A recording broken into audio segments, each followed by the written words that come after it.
Alam mo ba na dati, halos imposible para sa mahihirap ang dialysis? Pero ngayon, libre na! Wow! Yes, totoo yan. Simula ngayong 2025, pinalawak ng PhilHealth ang coverage para sa mga may chronic kidney disease stage 5. Sakop na ngayon ang hanggang 156 sessions kada taon.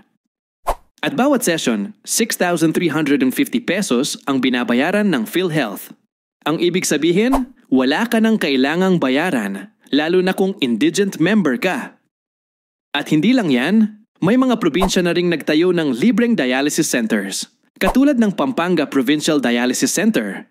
Libre ito para sa mga Kapampangan. Sa South Cotabato naman, kasama ang dialysis sa libreng healthcare program nila.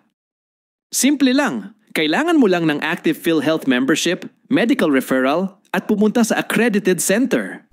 Ikaw ka, Joe Fax. May kilala ka bang nangangailangan nito? Please share this video. Baka ito na ang pag-asa nila. Para sa karagdagang impormasyon, maaaring bumisita sa PhilHealth official website o tumawag sa kanilang hotline